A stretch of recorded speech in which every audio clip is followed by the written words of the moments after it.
الرحيم الحمد لله رب العالمين والعاقبة للمتقين ولا عدوان إلا على الظالمين اللهم صل على سيدنا محمد وعلى آله وصحبه وسلم تسليما كثيرا والحمد لله رب العالمين السلام عليكم ورحمة الله وبركاته. Hürmetli bауырлар, hürmetli cemaat, Allah subhanahu wa ta'ala біздердің қолымыздан келіп әрекеттеніп жасаған құлшылық ғибадаттарымызды Алла Тағала қабыл етсін. Біз Аллаға сан шүкірлер, сансыз мақтаулар айтуымыз керек. Алла бізді мұсылман қылды. Және сол мұсылмандардың ішінде біздерді хақ жолды ұстанушы мұсылмандардан етті. Ал енді осы хақ жолды ұстанушы мұсылмандардың сенімінде, ақидасында ешкім Алла Тағалаға еш нәрсені міндеттей алмайды. Осыны естен шығармау керек. Осыны жақсы білу керек. Мынау исламдағы қателесуші, адасушы топтың бірі муътазилиттер. Алла Тағала адамды жаратқаннан кейін оны тура жолға салуға міндеттейді Құдайға. Ал енді ол адам намазға келіп ғибадат қылғаннан кейін ол адамды жәннатқа кіргізу Құдайға міндеттейді. Бұл ахлу сүнна уал жамағат хақ жолды ұстанушы мұсылмандардың сенімі емес. Сен миллиард ракат намаз оқы, миллион жыл ораза ұста, Құдайға бір нәрсені міндеттей аласың ба? Жоқ. Өйткені ол Құдай. Түсіндіңіздер ме? Мен сізден бір нәрсе алған болсам, мен сізге міндеттімін оның орнына қайтам. Ал Құдай бізге міндетті емес. Сондықтан адам ойлап қалмау керек, мен 10 жыл намаз оқыдым, Құдай енді мені кіргізбегенде кімді кіргізеді жәннатқа? Мен осынша жыл дінді жайдым, мені кіргізбегенде кімді кіргізеді? Жоқ. Шын мәнінде біз ойламауымыз керек. Мен намаз оқып жатырмын деп. Жоқ. Құдай саған оқытуды қалап отыр. Құдай қаламаса сен намаз оқыр ма едің? Айтыңыздаршы.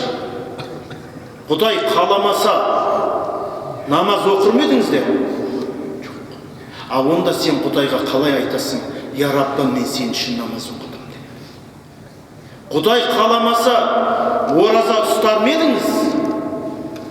Жоқ. Ал онда сіз қалай Құдайға айтасыз? Я Раббым, мен сен үшін ораза ұстадым. Сондықтан біз Құдайға еш нәрсені міндеттей алмаймыз.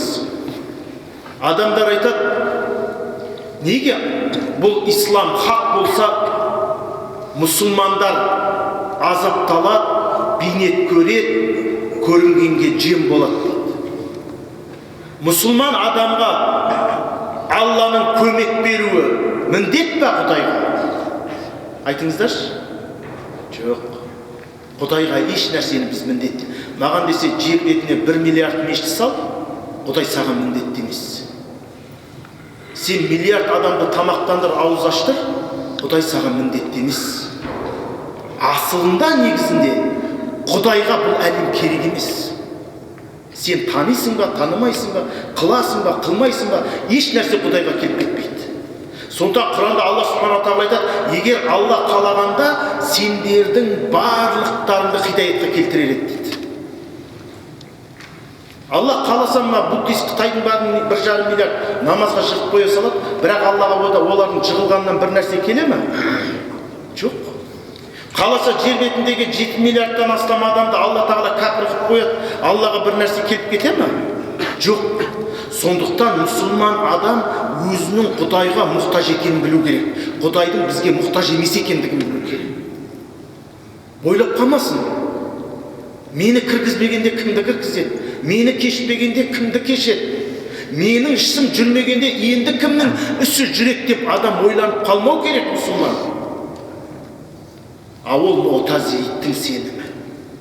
Мен намаз оқыдым ба, Алла демек мен жәннатқа кіргізу керек. По-любому. Олардың сенімі де солай. Өйткені намазын оқы деді, мен оқыдым дейді. Оразасын ұста деді, мен ұстадым дейді. Зина жасама деді, мен жасамадым дейді. Ұрлық қылма деді, мен қылмадым дейді. Енді мені кіргізу керек ол дейді. Бұл мұсылманның, оның ішінде әхлі сүннаның ұстанымы емес. Сондықтан сен қанша мәрте намаз оқыма, ораза ұстама, Құдай саған міндетті емес. Сонда менің ұстаған оразам не, құлшылығым не деп айту мүмкін да адам. Ол Алланың құзырындағы нәрсе. Қаласа қабыл етеді, қаламаса қабылдамайды. Сондықтан Абдулла ибн Умар радиаллаху анху жылайды екен. Алла, ең болмаса менің бір ракатымды қабыл етші деп жылайды дейді. Сақалы су бол. Біздің бүкіл ракатымыз қабыл болған сияқты жүреміз ғой. Болды. Сенен басқа мұсылман жоқ, сенікі ғана қабыл болып жатыр, сен ғана жәннатқа кіресің. Деп біреуге ақыл айтамыз. Алла ешкімге міндетті емес. Көрдіңіздер ме, адам ақиданы білмегендіктен ол қателеседі. Ал енді осы сондықтан ғалымдарымыз амалдың көптігіне мән бермеген, амалдың қабыл болуына мән берген. Түсіндіңіздер ме? Амал жасаған қашан қабыл болады? Осы біз үшін маңызды. Сенің намаз оқығаның иіліп, еңкейіп, сәждеге бас ұрып, намаз оқығаның Құдайға керек емес. Саған керегі сол намаздың қабыл болуы, сол оразаның қабыл болуы, сол оқыған Құраныңның қабыл болуы. Мысалы, кім қалай амалының қабыл болмағанын айтыңыздаршы. Мен қалаймын оразамның қабыл болмағанын деп қол көтеріңізші. Бәріміздің бір ниетіміз бар. Сол қолымыздан келіп, әрекет қылып, тыраштанып жүріп жасаған намазымызды, оразамызды, зікірімізді, құлшылығымызды, тахажжудтерімізді, тағысын тағы Құдай не істесе дейміз? Шіркін-ай қабыл етсе екен дейміз. Біз соның қабыл болу жолын қарастырдық ба? Осы отырған әрқайсымыздың көкейімізде бір нәрсе бар. Ол не? Менің намазым қабыл болса, оразам қабыл болса, зекетім қабыл болса, жасаған садақам қабыл болса дейді. Ал бірақ сіз соның қабыл болуын жолына мән бердіңіз бе? Оның қабыл болуын жолы не? Кім айтады? Мына оқып отырмыз. Жаттығу жасаған сияқты. Иқсан. Өзі құлшылық жасап жатыр емес пе? Сондықтан бірінші нәрсе иман, екінші нәрсе ықылас керек. Ықылас керек. Бұл амалдың қабыл болуы. Амалдың қабыл болуы үшін, ал енді иман болмай, адамда ықылас болмайды. Сондықтан алдымен иман болу керек. Ол кәміл иман болу керек. Одан кейін барып оған ықылас керек. Ал енді қараңыздар, пайғамбарымыз саллаллаху алейхи салам айтады: "Ла юъмину ахадукум хатта юхибба ли ахихи ма юхиббу ли нафсихи." Сен өзіңе жақсы көрген нәрсені мұсылман бауырыңа қаламайынша толық иман келтірген болмайсың дейді. Ал енді шынымен де біз өзімізге қалаған нәрсені мұсылманға қалаймыз ба? Өзімізге зиян болған нәрсені мұсылман бауырымызға зиян деп есептейміз ба? Бұл кәмәл иман, иманның кемелдігінен. Сондықтан бірінші иманды кемелдігіне жеткізу керек. Одан кейін адамға ықылас керек. сол кезде барып міне сен Құдайға тәуекел етесің. Аллахым, осы менің ғибадатымды қабыл етші деп. Сен намаз оқыдың, ораза ұстадың, Құдайға сендің, бірақ сен өзіңе қалаған нәрсені мұсылман бауырына қаламайсың. Көрдіңіздер ме? Сондықтан ғалымдар айтады, амалдың қабыл болуы үшін адамға ақылақ керек. Ол иманның кемел болуы, ол көркем мінезділіктен. Өзіңе қалаған нәрсені басқаға қалауың бұл иманның кемелдігінен. Өзіңе зиян деп тапқанды басқаға зиян деп қарауың бұл кемелдік. Мені сол кезде Аллах Субханау Тағала біздің ғибадатымызды иншалла қабыл етеді. Сондықтан да пайғамбарымыз саллаллаху алейхи вассалам не деді? Иннама буғисту лиутаммима макаримал ахлақ. Мен көркем мінезді толықтыру үшін жіберілдім деген. Неге? Жәннатта маған ең жақын болатындарың көркем мінезділерің деген. Намазды көп оқығандарың, оразаны көп ұстағандарың деген жоқ. Көркем мінезділерің деді. Саған қарағанда адам сенен ұялатын болу керек. Саған қарағанда адам ұялатын болу керек. Көрдіңіз бе? Сондықтан да пайғамбарымыз айтып жатыр, мен негізінде кемел ақылақты жеткізу үшін келдім дейді адамдарға. Өйткені амалдың қабыл болуы сол көркем мінезге тікелей қатысты. Себебі ғибадаттың жүзеге асуы адамның ақылағының кемелдікке жетуі. Егер сенің жасаған құлшылығың сені кемелдікке жеткізе алмаса, демек сенің құлшылығыңда нақыс бар. Сіз ойлаңыз, мен кемел ақылаққа жеттім ба? Жетпесеңіз, сіздің ғибадатыңыз толық емес. Қай жерде кетіп атсыз? Қай жерде сіз ақсап тұрсыз? Намаз оқыдым, бітті деген сөз емес. Субханалла, Омар радиаллаху анху айтып тұр, Аллахым, менің бір ракатымды қабыл етші. Біз дұға қыламыз ба? Аллахым, мен болмаса менің өмірімдегі бір оразамды қабыл етші. Менің берген бір тиынымды қабыл етші, ең болмаса. Сен оның Құдайдың алдында қабыл болу деген нәрсені білсең,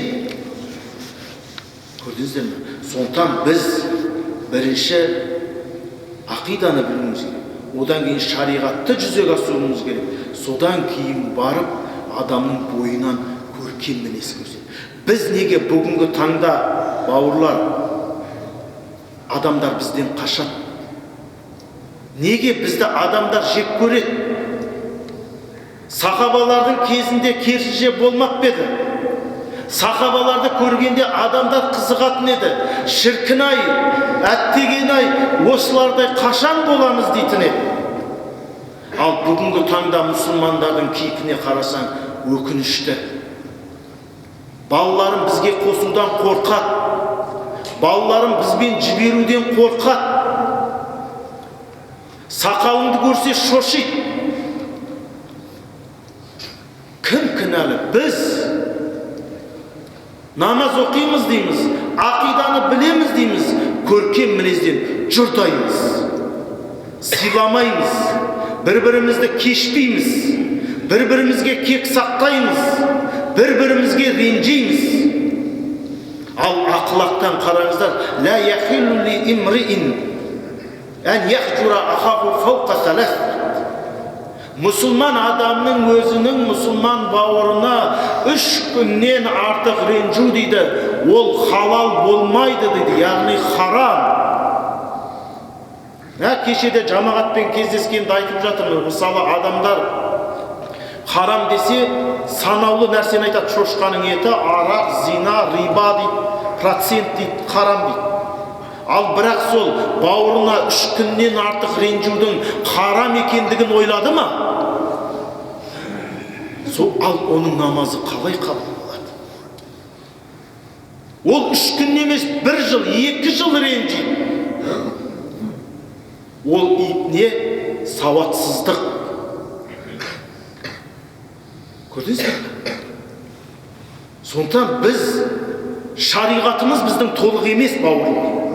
Шариғат толық болмағаннан кейін адамдар бізден қашып жатыр. Ал біздің шариғатымыз қашан кемелдікке жетіп толық жүзеге асып, ол кезде адамдар бізге құмартады. Шіркін-ай, осы адаммен бір сұхбаттас болсам екен, шіркін-ай, осы адамның жанынан мен баламды қосып қояр ма едім, әттең балам жоқ деп айтар еді. Осы адамды бір үйіме шақырайыншы мен. Сен отырсаң, жиында саған ала көзбен қарап отырады, мынау тағы не айтады екен деп. Көрдіңіздер ме? Бұл шариғаттың кемелдікке жетіп орындалмауында. Ал сахабалар қандай болды? Сахабалар қандай болды? Пайғамбарымыз саллаллаху алейхи салам қандай болды?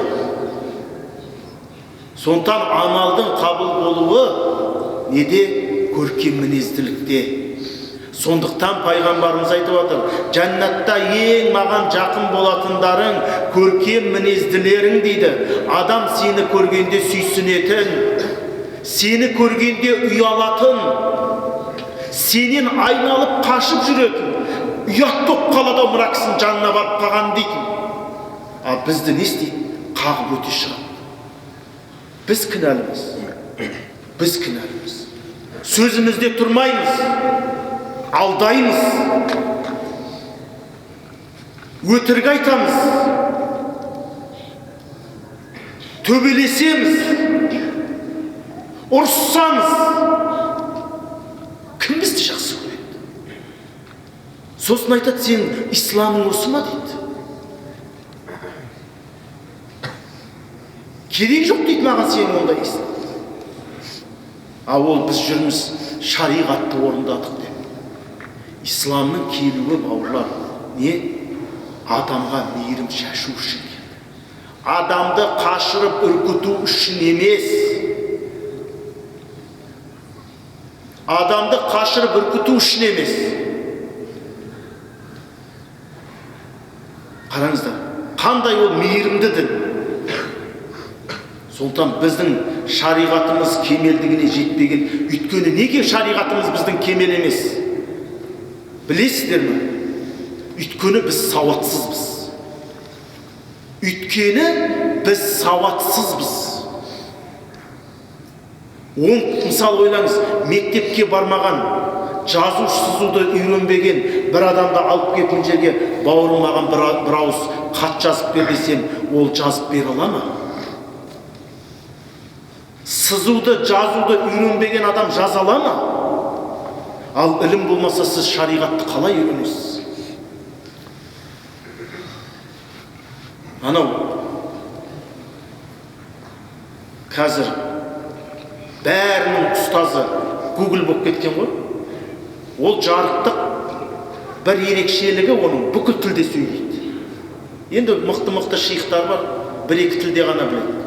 Арабша, ағылшынша, енді араб өз тілі, кейбір араб шейхтар бар. Ағылшынша білетіндер бар, кейбір французша білетіндер. Бірақ мына жарықтық Google шейх бүкіл тілде сөйлейді, шамасы келгенше. Ал содан сіздер ілім аласыздар. Соны тыңдайсыздар сіздер. Ал онда кім отыр сіздер білесіздер ме? Оны кім жазып жатыр? Сіздер соған үңілесіздер ме? Сол Google-де жазасыздар. Сұрақтарыңыз тауып аласыздар. Әлгі хадис дұрыс па, дұрыс емес па, шынымен пайғамбар айтты ма, айтпады ма, ұрып жатамыз. Міне сауатсыздық деген сол. Сондықтан біз, құрметті бауырлар, ең үлкен нәрсе ол ілім талап ету. Көрдіңіздер ме? Ілімді талап ету. Сол кезде барып біздің шариғатымыз кемелдігіне жетеді. Шариғатымыз кемеліне жеткен кезде осы отырған әр қайсымыз үлгі боламыз.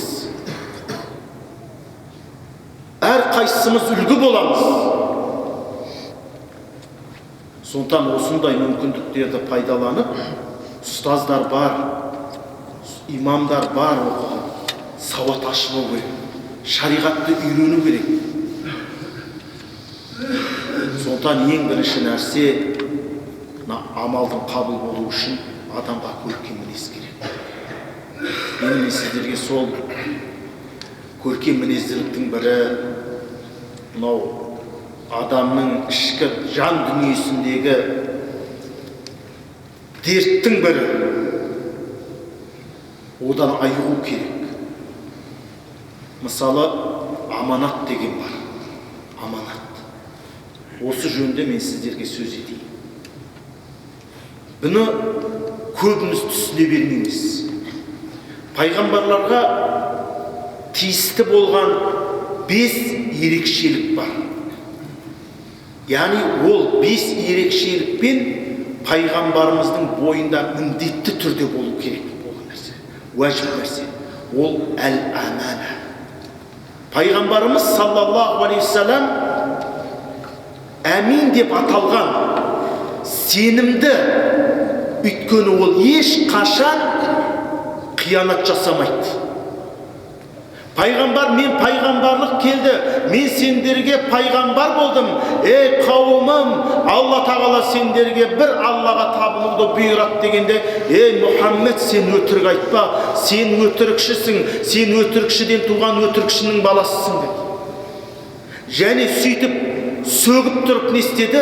Өздерінің жаңағы жиған тергендерін, ей сен сенімдісің ғой, сен қиянат жасамайсың деп пайғамбарымыз саллаллаху алейхи вассаламның үйіне әкеліп сақтап қоятын болған. Сонда әлгі Меккенің мүшриктері жиналып пайғамбарымызды өлтірем деген кезде пайғамбарымыз саллаллаху алейхи вассалам не істеді? Орнына Алиді қалдырды, баланы, жас жігіт. Не деді? Мынау бәленшенікі, мынау түгеншенің аманаты. Мен түнде қашам, сен ертең бұны сол иелеріне тапсыр деді. Бізше, оған обал жоқ, сол керек деп салып кетуіміз мүмкін де. Болмаса немен соткамен жазып жеріміз мүмкін, анауыңды алып кете. Субханалла деп қоясың үшін. Әулиесің жаңа. Әғузу билла, мен саған сендірсем деп қойсын. Қараңыздар, пайғамбар бізге үлгі болып атыр. Ол аманатшылдық. Ал енді осының тескерісі аманатшылдықтың әл-қияна дейді. Яғни қиянат жасау. Бұл қиянат 200-діліктің белгісі. Пайғамбарымыз саллаллаху алейхи вассалам айтады: аяту мунафиқи саласу. Мұнафықтықтың 3 белгісі бар. Иза хадаса кадиба. Егер сөйлесе, өтірік айтады. Уа иза тумина хана. Бір нәрсені аманатқа қойсаң, қиянат жасайды дейді. Уа иза уағада ахлафа дейді. Ал егер уәде етсе, оны бұзады дейді. Қараңыздар, сондықтан пайғамбарымыз саллаллаху алейхи вассалам Аллах субхана тағала бұл Құранда аманаттың үлкен жауапкершілік екендігін айтады. Пайғамбарлардың бойына тиісті болған, міндетті болған сипаттың бірі ол аманатшыл болу. Ал осының қарама қайшысы қиянат жасау. Бұл 200-діліктің белгісі. Ал біз қарайық, осы бір сипат біздің бойымызда бар ма? Егер бұл сипат болмаса, онда сен қиянатшыл деген сөзсің. Мысал, сен не түрегеп тұрасың, не отырасың. Сен айтпаймыз ғой, түрегеп тұр, әрі отыр деп айтпаймыз ғой бір мезетте. Түсінген ме? Сол сияқты сенің бойында аманат қасиеті болады.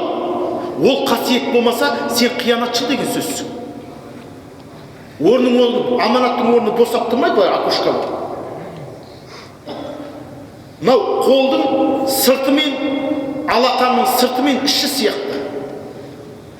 Мен айтсам, менің алақанның сырты барда іші жоқ десем, бола ма?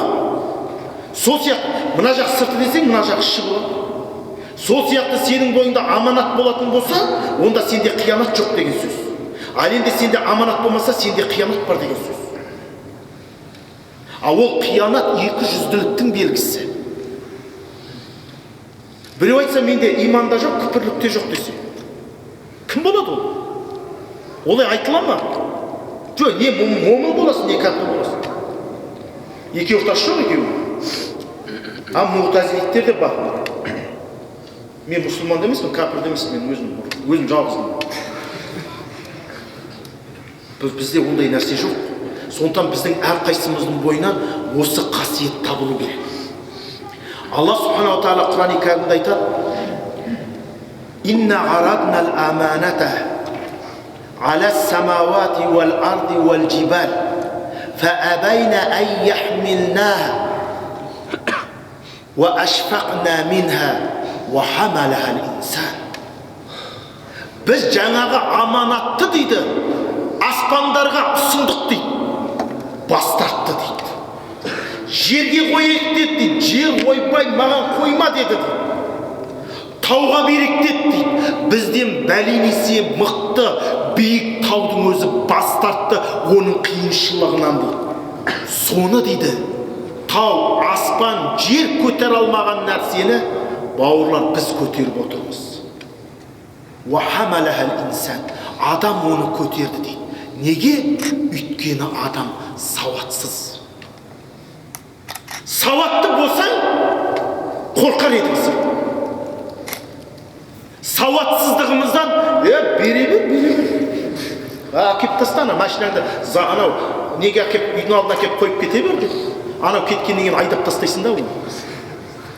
Айтты, атыңды тастап кет, аттардың ішінде жүреді ғой деп, ана қойып кет, сен аласына қойға мініп тастайсың. Тегін жүрген жоқ қой, мен қарап отырмын ғой. Кесе ананың арқасы жау. Ауылда бар. Бұл ауылдағы ауру ғой, өзіміз ауылда өстік қой. Біреу ат қосса бітті, мініп аласың ғой. Айтады, бір ай мінбей қойыңызшы, кішкене оңалсын дейді. Соған сен ана мұсылман шыдамайсың да ол. Қалай ол біреудің аты сенің аттарын шыдап? Міну керек ол. Мініп аласың. Не? Өйткені адам надан.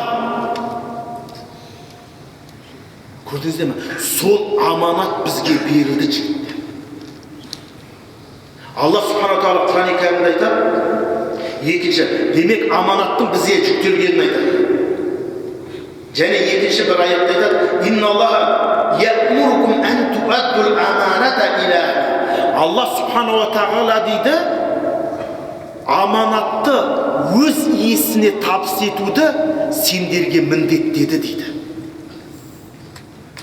Мынаны істеп бер деп қойып кетті ме, оны өзгертпе, істеп қойып қой. Істей алмайсың ба? Маған тастап кете бер дейді. Анау көбіне құрылысқа келетін өзбек бауырларымыз, мұсылман бауырларымыз білмеймін деп айтпайды дейді. Бәрі ана жауапкершілікті албағаннан айтады дейді. Қалай істеу керек еді деп айтады дейді. Көрдіңіздер ме? Ол аманат. Ол аманат. Маған айтпен, мен істеп қойым. Неге сен оның маман емессің да? Сен уже аманатқа қияны. Пайғамбарымыз саллаллаху алейхи салам айтты, не деді? Қиямет таяғанда аманат жоғалады деді. Аманат жоғалады деді. Сол кезде ол аманат деген не деді сахабалар?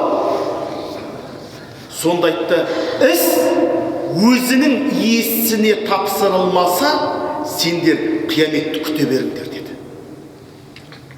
Іс өзінің иесіне тапсырылмаса, қияметті күте беріңдер деді. Қазір анау дәрігерлердің министр болып кеткен ғой.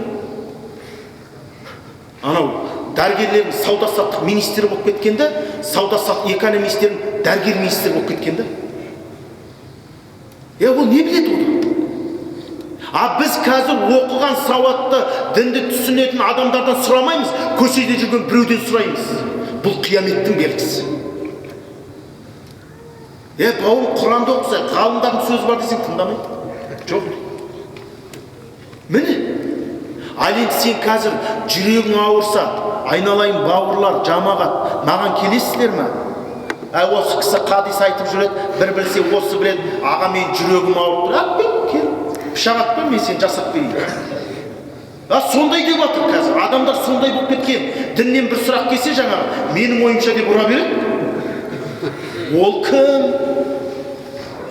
Бірдеңе біле ме, шамасы жоқ. Көрдіңіздер ме? Бұл аманаттың жоғалғандығы. Ал аманат дегеніміз не десе, әр нәрсе өз иесіне тапсырылу. Сен машина жөндей аласың ба? Сол жауапкершілікті мойныңа ал. Бауыр маған тапсыр, мен оны істеп қоямын. Жоқ, тастап кете бер дейді. Көрдіңіздер, ол қиянат. Ал қиянат екіжүзділіктің белгісі.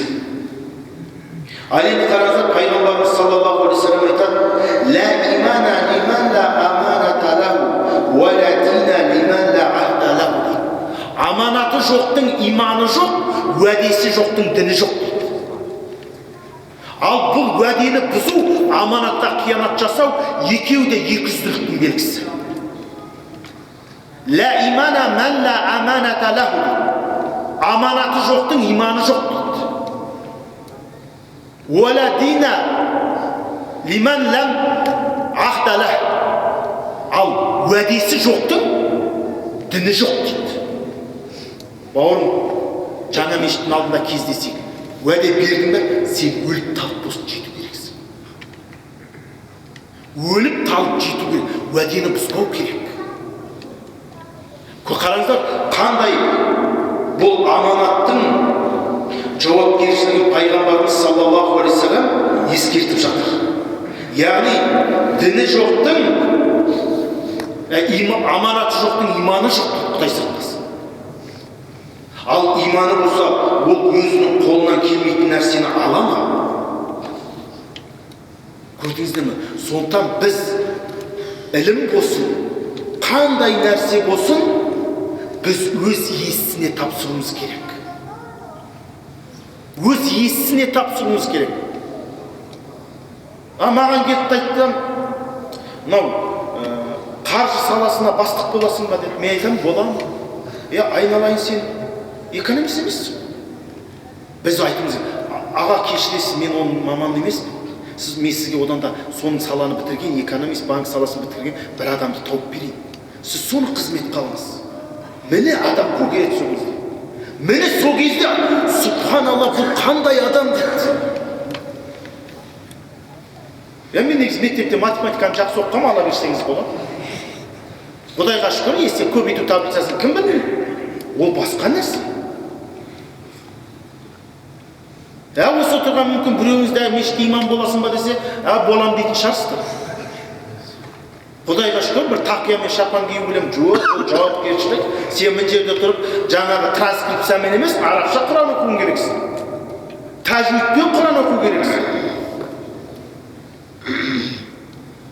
Сондықтан әр нәрсенің өз жауапкершілігі. Мысалы, күзетші керек ет дейді, бәрі барады оған. Саған бір қарсылық көрсетсе, қашып кетесің ғой сен. Саған ол мешітті күзетесің, болмаса банкты күзетесің, мына цехты, складты күзетесің деп тапсырады. Оған күші бар, қорықпайтын жүректі жігіт бару керек. Мысалы, спецназға барсың, форма керек қой уже. Көрдің бе? Міне іс өзінің иесіне тапсырылмауы бұл қияметтің белгісі. Мысалы қазір охранник керек десе, бәрі соған барып документ тапсырады ғой.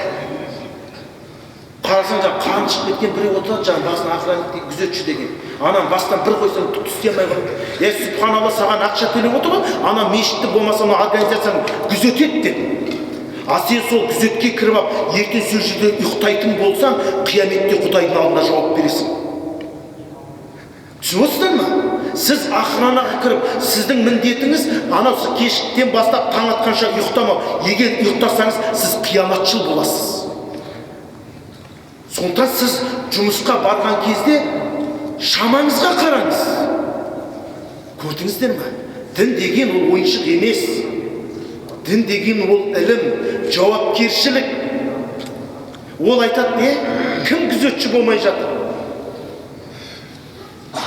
Көрдіңіздер ме? Әркім өзінің шамасын білу керек.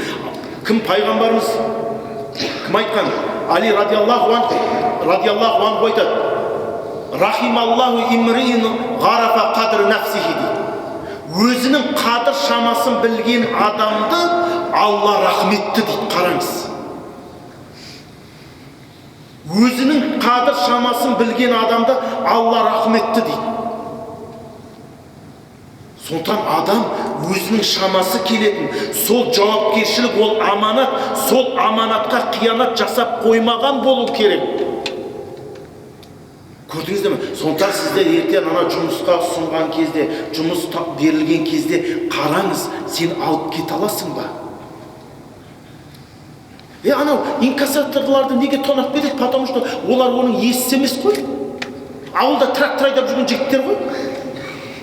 2-3 күн мылтық атуды үйретеді, басқасына каска киіп алса, үстіне бронежилет киіп алса, жаңа спецназ болып кетемін деп ойлайды да. Ал егер солардың бәрі дайындалған жаңа дайындықтан өткен адамдар болса, сен жанынан жүрмейтін ең оларды. Көрдіңіздер ме? Әр нәрсенің өзі. Стройкаға бардың да сен лайжаға білуің керексің, раствор жасай білуің керексің.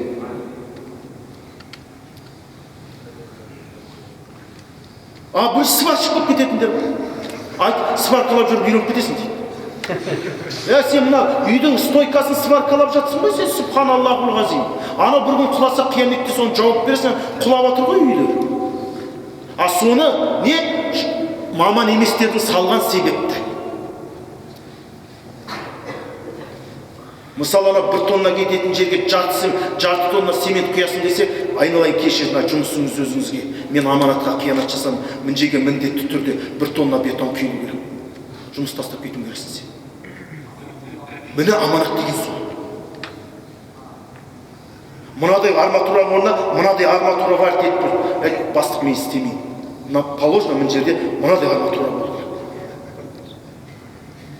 Ал егер сіз мынаны қояды екенсіз, жұмысыңызды қабылдамаңыз. Өйткені ол аманат.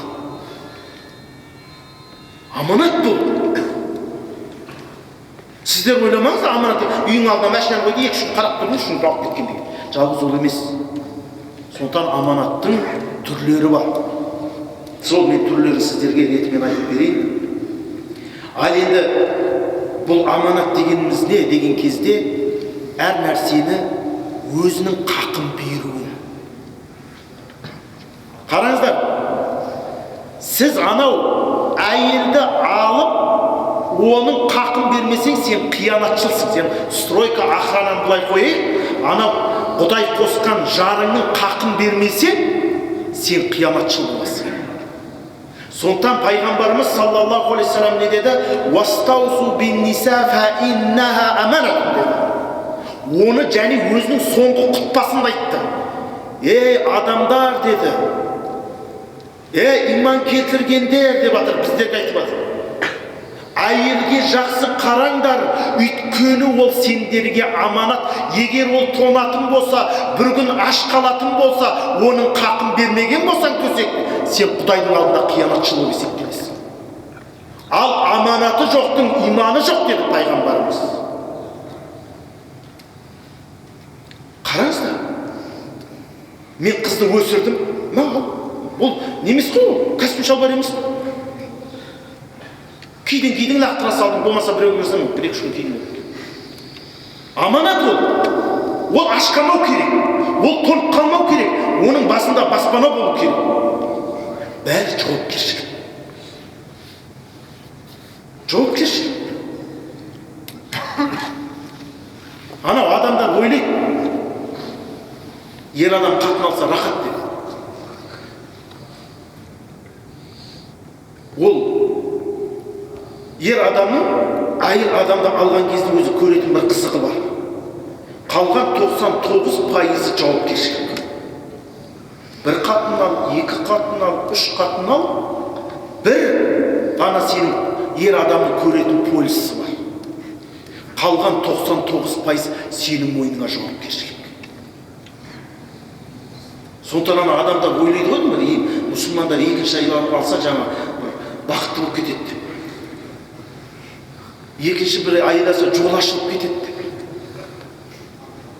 Сен бір жауапкершіліктің үстіне тағы бір жауапкершілік алдың деген сөз. Оны көтере алатын адам істеу керек. Түсініп отырсыздар ма? Көтере алатын адам істеу керек. Оны алып алдың, көтер алмадың, айналайын талақсың, бара бер, жөніп та. Абғаду халал илаллахи ат-талақ дейді. Алланың ең жек көрген халал нәрсесі ол талақ деген. Сен сондықтан оны алмай тұрып шамаңа қара. Бір арбаны тартамай жүргенде екінші арбаны тартасың ба сен? Иығыңа бір мешок ұн сап бер. Екінші жағына да сап бер. Алып кетесің ба, пожалуйста. Сен анан біреу бүйтіп тұрсың өзі. Қалай алып кетесің сен? Ол қияметке жол кетіп барасың. Сондықтан жауапкершілікті білу керек. Сондықтан аманат деген сөз ол адам әр нәрсенің хақын беру деген сөз, хақын. Тіпті сен біреудің өзін жұмыс істетіп алып, хақын бермесең, ол да қиянат болады. Біреуге жаңа ғана мынадай күрек беріп, мешіттің алдын қарын күре десең, штиковой күрек беріп, мешіттің алдын қарын күре десең, мынадай күрек беру керек.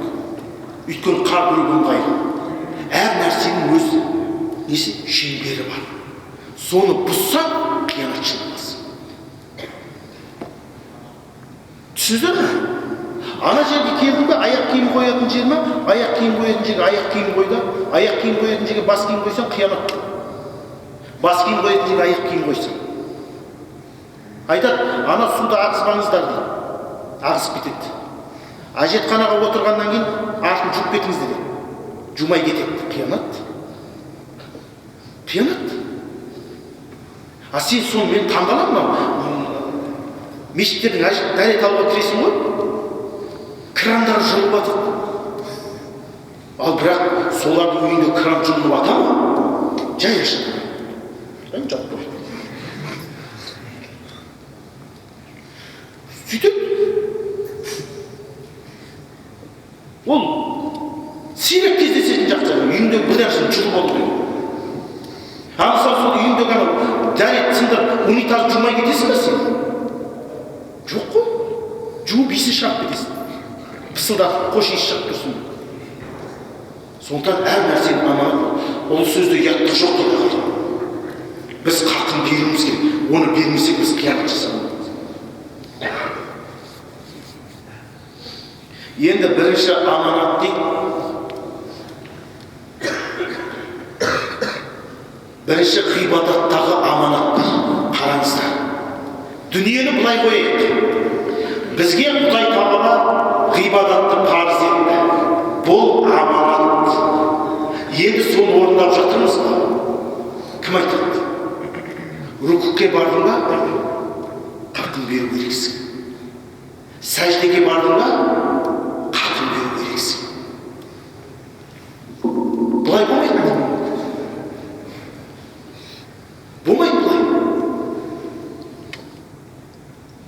Әр нәрсенің өз хақын беру. Сондықтан ораза ма? Ол хақын беріп ұстау керексің.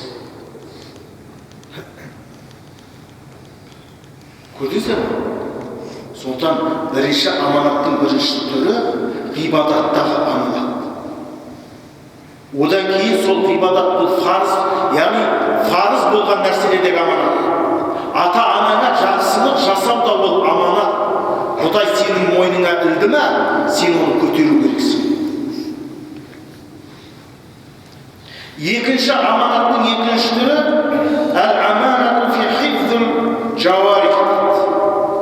Дене мүшені сақтау. Дене мүшені сақтау ол аманат.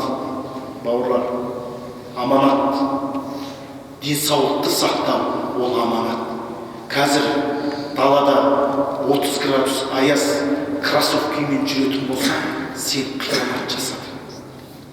Анау ыстық қазанда қолғапсыз көтеретін болсаң, қиянат жасайсың денеге. Анау аяғына қара аяқ киімді киіп алсаң, қиянат жасайсың. Құдай көрме деген харамға бүйтіп тесіліп қарап тұрасың ба, көзге қиянат жасадың. Естіме деген өсекті бүйтіп тыңдадың ба, құлақпен қиянат жасадың. Боқтама деген ауызбен боқтадың ба, қиянат жасадың ауызға. Көрдіңіздер ме? Дене бізге аманат қылып берілді. Қияметте біз сұраламыз. Мынаның бір жерін қазір былай тесетін болсаң, оған наколка салатын болсаң, Құдайдың алдында жауап бересің. Сенікі емес, ойлап қалмаңыздар. Мынау менікі деп, мынау Құдайдікі. Құдайдікі. Сондықтан оларды өзгерту ол Алланың қаһарына ұшырау. Бар адамдар. Құдай еркектің жаратса қатын болғысы келіп жатқан. Қатын жаратса еркек болғысы келіп жатқан. Ал Құдай сақтасын. Бар ма жаңа? Құдай еркектің жаратса қатынның рөлін ойнайтындар бар. Сол қатынның рөліне қатын тауысы болмай ма? Ойнайтын. Көрдіңіз бе, ол қиянат. Аманатқа қиянат жасамау керек. Бұл екінші түрі аманат. Бірінші түрі не? Алланың фарыз қылған ғибадаттарын уақытысында, әдебімен, тәртібімен орындау, ол аманат. Түсінесіздер ме? Екінші, дене мүшені сақтау. Сондықтан қарап отырсаң, қазір көп жастар сән қуама, моды қуама, сол дене мүшелеріне қиянат жасап жатыр. Тар шалбар киіп алады. Оның ішіне ештеңе де кимейді. Анау ештеңесі қыры бұзылады, басқа бұзылады. Анау сән әдем болмай қалады. Сондықтан бұл аманат, бас киім кимейді. Қиянат. Көз шаршады ма? Демалды. Шаршады ма? Демалды. Шаршадың ба? Денеңді демал. Ауырды ма? Дәріш. Қарның ашты ма? Сөлден ме? Суын бер. Қарны ашты ма? Тамағын бер. Ал енді аманаттың үшінші түрі, ал енді ғалымдарымыз айтады, бұл аманаттың екінші дене мүше ғой. Дене мүшені зиянды нәрселерден сақтаумен қатар дейді, оны харамға жұмсауға. Мысалы, қазір мына мен өзіңе халал болған бір қызын тигізетін болсаң, оны ұстайтын болсаң, қиянат. Нақты сен Құдай саған ананы ұста деп берген жоқ ма? Халалға ұстай ма, қалай ұстасың да? Қара сондықтан. Көзіңе бір қызға қарағанда келіншегіне қара. Қара бұтып. Ұстағың кеп бар ма? Келіншегіңді ұстап. Құдай берді ғой саған халал. Ма ұста деп берді. Қара деп берді. Қара енді соған. Көрдің ба, шайтан азғырады адамды.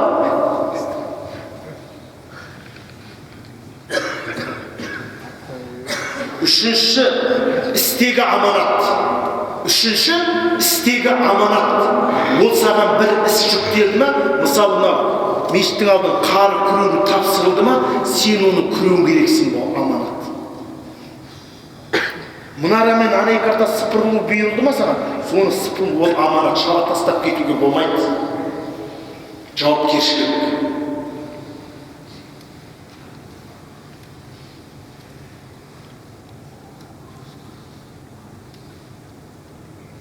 Енді бұл аманаттың төртінші түрі әл-аманату фил калам.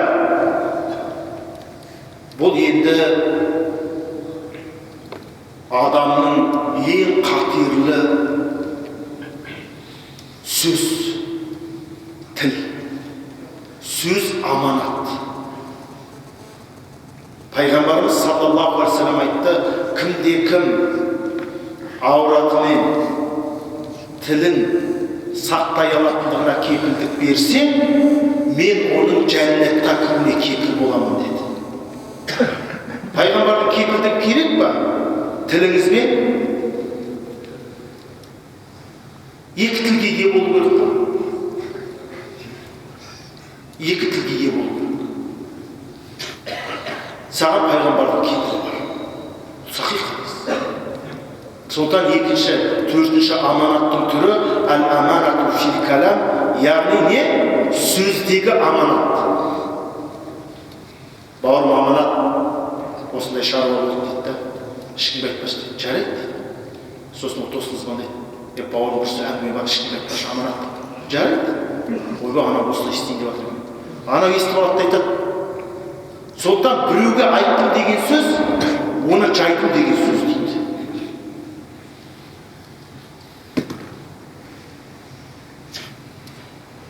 Ана бір колхозда директор контордың адамдарымен, совхоздың басшыларымен кездесіп, зоотехника бар, басқасы бар, түнде түнгі сағат 12-де тұрып жиналыс қылған ғой, 7-8 адам. Сөйтіп айтты, мына әңгіме шықпасын, бас аяғы шешілсін деген. Сөйтіп тарқасқан сағат 1-дің кезінде. Таңертең сағат 8-де директор үйінде шай ішіп отыр дейді, әйел айтады дейді. Мә, сендер осындай нәрсе істейін деп отыр екенсіңдер деп айтады. Сонда арада 4-5 сағат болған ғой. Директор жұмысқа келіп, кешегі түндегілерді жинап алып, өтешілер информация кімнен кетті? Аманатта кім қиянат жасады? Сөйтсе ана бізде айдау деп болса, сіз айттыңыз ау осы деген ғой, ішінде бір аңғалдау адам болған. Сөйтсе деп, мен ешкімге айтқан жоқ, әжеме ғана айттым деп. Түсінесің бе? Сол сияқты ол адам аманат деді ме саған? Егер сен оны айтып қоясың ба? Бауыр маған айтпай қойшы, мен айтып қоямын. Сөйту керек. А сен айтасың, айт. Субханалла, қойсай бауыр. Мен не сондай дейсің ба деп қой. Сосын тыңдап алады ана күшіне сыймайды да, әлсіз бұл болады. Сөйтеді не істейді? Осындай бір әңгіме бар, бірақ аманат дейді. Анау да айтып қояды, аманат. Сосын ана бұнан нәрсені үйрену керек та, ғайбат болмасын дейді. Сөйтіп ғайбат тұрады. Как будто ана ғайбат болмасын деген сөзді айтса, ғайбат болмайтын сияқты. Бауырым ғайбат болмасын дейді, анадай дейді. Сен ғайбат болмасын деп айтсан, ғайбат жазылмайды деген сөз ба десің? Көрдіңіздер ме? Өзі біліп тұр оның ғайбатын, айтады, ғайбат болмасын дейді, ана жігіт. Сонда сен ана бір страховка сияқты да? Ана бір марқұмның артынан айтады ғой, үлкен адамға, қара жер хабар бермесін деп қойып жіберіп отырады ма? Сондықтан сөздегі аманат бар. Яғни ол сыр сақтайды. Ал сыр сақтай алмайсың ба? Сен ол аманатты алма. Түсіндіңіздер ме? Енді келесі аманаттың бір түрі, бесінші, әл-мәсулияту аманату. Мынау жауапкершілік, ол аманат. Күллүхум рағин ва күллүхум мас'улун ан рағиятихи. Сендердің әрқайсысын бақташысыңдар, баққан нәрселерінен сұраласыңдар деген пайғамбарымыз. Біз жауапкершілікпіз. Тіпті біз өз отбасымызға, балаларымызға тең қарауымыз керек. Әйелдерімізге тең қарауымыз керек. Күштесіле да? Әйелдерімізге тең қарауымыз. Түсіндіңіздер ме? Ол жауапкершіліктің өзі аманат деп жатыр.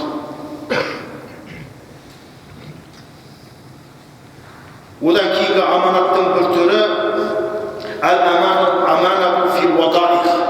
Мынау жаңағы затқа аманат жасау. Мысалы болады ғой, біреу көлігін тапсырып кетеді, біреу пәтерін тапсырып кетеді, біреу дачасын тапсырып кетеді, қарап отыршы дейді. Болмаса біреу егісін тапсырып кетеді, мына помидорларға су құясашы дейді, мен 1:20-дан кейін келем дейді. Аманатты алдың ба, оны атқару керексің. Атқара алмасаң, алма. Құдайдың алдында жүзің жарық болады. Сен аманатты алып қиянат жасағаннан көріп, оны алмағаның сен үшін қайырлы. Егер шаман келмейтін болса. Мен қарап тұрайын, бірақ су қаруында мен су қара алмаймын. Жарайды десе, онда ол басқа әңгіме. Солай басын ашып болу керек. Сонда құрметті жамағат, бұл аманат дегеннің өзі үлкен жауапкершілік. Үлкен жауапкершілік. Сондықтан біз бұл аманатқа қатты қарауымыз керек. Бұл да ақылақтың бірі. Аманат деген пайғамбарлардың бойындағы ұлы қасиеттердің бірі. Көркем мінезден. Сондықтан осы аманатқа үлкен жауапкершілікпен қарауымыз керек балалар. Сондықтан Алла субханала тағала баршамызды осындай бір аманатшыл болуды, осы аманатта қиянаттарымыз кеткен болса, білместікпен, ілімсіздікпен Құдай кешірсін бізді. Сондықтан бұл бала шағаны қарау, оны бағып қағу, олардың киім-кешегін тауып беру, бұның барлығы біздің мойнымыздағы аманат. Тіпті мына өзіміздің дене мүшемізде аманат. Аязда сен жеңіл шығып кеткен болсаң, ертең Құдайдың алдында жауап бересің. Тұмау тиді ма, емделу керек, жазылу керек. Ол үлкен аманатқа ұқыппен қарау керек. Сондықтан құрметті бауырлар, иншаллах, Алла тағала баршамызды осы бір пайғамбарлардың бойындағы ұлы қасиетпен, аманатшылдықпен сипаттауды нәсіп етсін. Бұл үлкен қасиет. Бұл үлкен қасиет. Сондықтан біз одан айырылмауымыз керек. Бұл біздің бойымызда болса, бұл біздің бойымыздан табылса, біз баяғыда көгеріп кетер едік. Көрдіңіздер ме? Ал біз қанша намаз оқысақ та, адамдар бізге сенбейді. Адамдар бізге сенбейді. Бізден қорқады. Өйткені біз қиянат жасаймыз. Иншалла деп қойып уәдені орындамаймыз. Мешітке барасың деп иншалла деп қойып барам деп бармайым деп айтсаң. Сондықтан әр нәрсенің өз орны бар, шариғаттың өз жауапкершілігі, және біз басында айттық. Сондықтан иншалла Алла тағала сіздерге разы болсын, Алла қуат берсін. Иншалла кездескенімізге қуаныштымыз.